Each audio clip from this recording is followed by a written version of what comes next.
Hello everyone, I'm Olumayowa Victor Ogushola, lead consultant iDPS Consult Netherlands. Today I've got something very important for everyone who is studying one program or the other. Are you in secondary school? Or perhaps you are in your higher education studying for your bachelor's degree, master's degree, or PhD degree. Are you even studying for some vocational degree or diploma? This video should be very useful for you. This is because I talk about effective study tips. A lot of students tend to panic when examination is coming, or when the test is coming, or when the assessment is coming. The panic monkey shows and students begin to fidget. What about if you knew how to study effectively, and that would take away all the panic and that will make studying very easier for you? So what are the 5 effective study tips that I have for you today? The first tip is that you schedule your time effectively. Time management is key when we talk about effective studying. So you want to block some time every day on a daily basis, or on a weekly basis, or on a monthly basis, or every semester, or every term. You want to block your study times. And it is advisable that you block specific times of the day, of the week, of the month for your study times. For example, you could say, I want to study 3 hours a day. I want to block 1 hour every morning when I don't have lectures. So I want to study from between 6 a.m. to 7 a.m. before I shower and get ready for school. And I want to study later in the day between 5:30 p.m. and 6:30 p.m. before I have dinner and go to bed. And that way you are studying 2 hours every day. And with that consistency, you are studying already effectively. When we talk about scheduling study time as well, be sure that you are not studying only one module. For example, you say, I love human resources so much, and you forget about your other modules. You forget about project management, you forget about finance, you forget about supply chain, and you're only studying human resources. What will happen?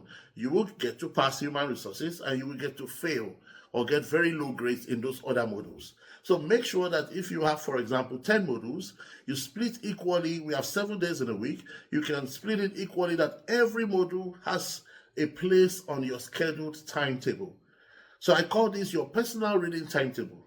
So if you want to study effectively, please schedule your study time, your private study time. This private study time is not when you're in classroom. It's not when you are doing the assignment that was given to you from a course. It is when you take your own initiative to use the time that you have blocked on a daily basis, on a weekly basis, on a monthly basis, to read your textbooks, your lecture notes, to see YouTube videos on the topics that was taught in class already. And when you do this, you are really moving towards effective study by scheduling your study time. This way, it helps you to take away distractions. It helps to have time management, effective time management for your studies. It even helps family and friends to know that don't call Michael because you can't reach him between 5:30 and 7:30 every day. Why? He's devoted tight time for his studies. Don't call Mary on a Saturday between 10 and 12 noon, because 10 and 12 noon on Saturdays, we know that we cannot reach Mary. She's buried in the library, really studying for a course, or to become effective in a course that she's doing. So that was tip number 1. Schedule study time, and you will become a very more effective student. What is tip number 2? Tip number 2 is that you should test yourself regularly. So testing is tip number 2. Don't wait for the exams. Already schedule mock exams yourself. You know what you were taught in class.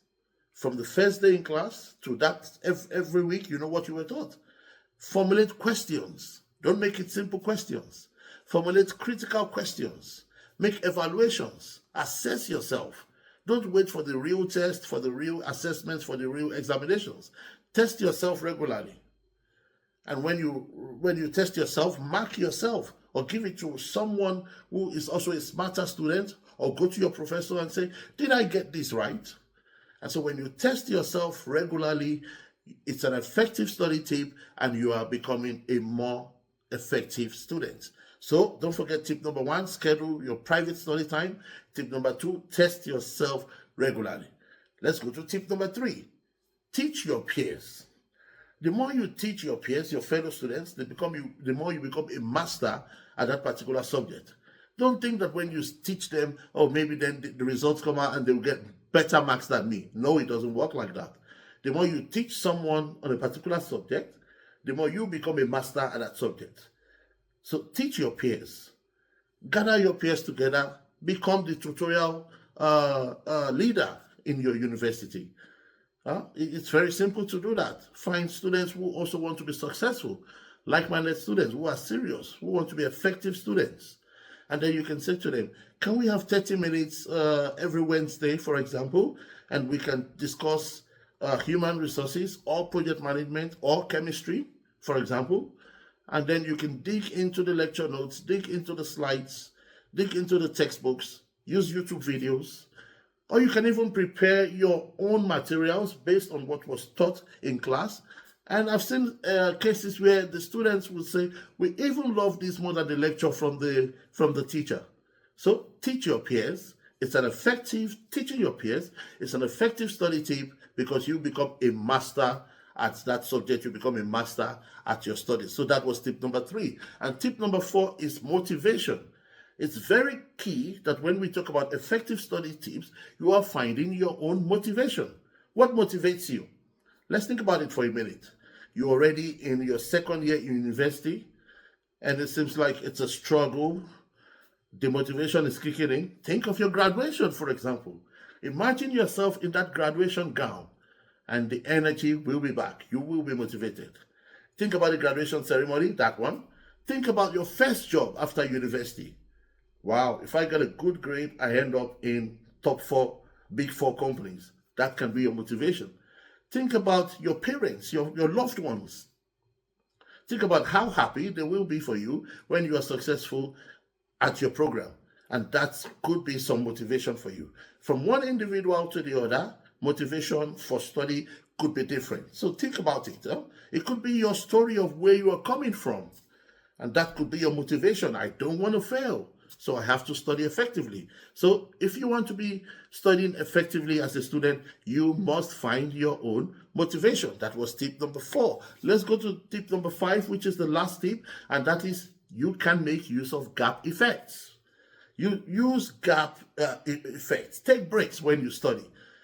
Just take a 30 seconds break to think, to imagine, to think of more examples, to generate more ideas. And that will be an effective study tip. So when you're reading, you're digging it, it seems like, oh, okay, getting tired. Take a break between 30 seconds and 2 minutes. Think outside. This case study is about China. What would happen if this case study happened in the USA? What would happen if this case study happened in the Middle East?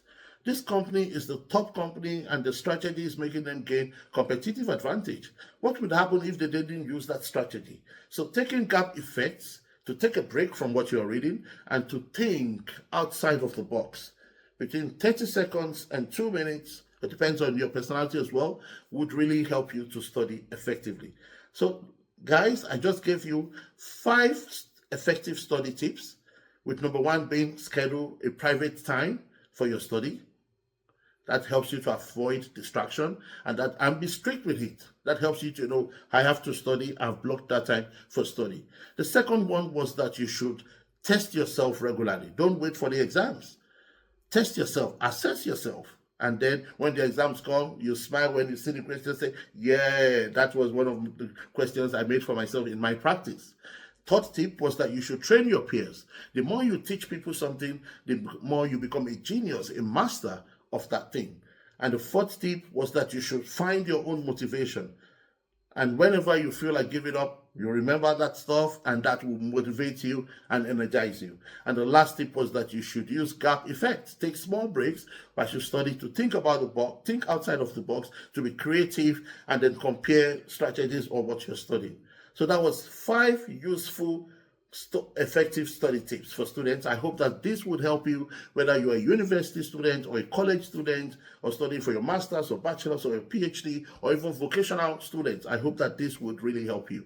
Don't forget that we love to get your feedback at iDPS Consult Netherlands. So if you like this video, give it a thumbs up on YouTube. If you like this video, make a comment. If you think there's more tips, of course there are more study tips, give them to us in the comment section, and don't forget to share the video to all students that you know so that they can study effectively. Thank you very much from us at iDPS Consult Netherlands. Don't forget that you can follow us on Instagram at iDPS Consult Netherlands, our Facebook page, iDPS Consult Netherlands. Don't forget to subscribe to the YouTube channel, iDPS Consult Netherlands on YouTube. Thank you very much. We'll bring you another important video for your personal effectiveness and professional development very soon. Thank you in English language, Doi in Dutch language, and Odabo in Nigerian Yoruba language. Thank you. Bye.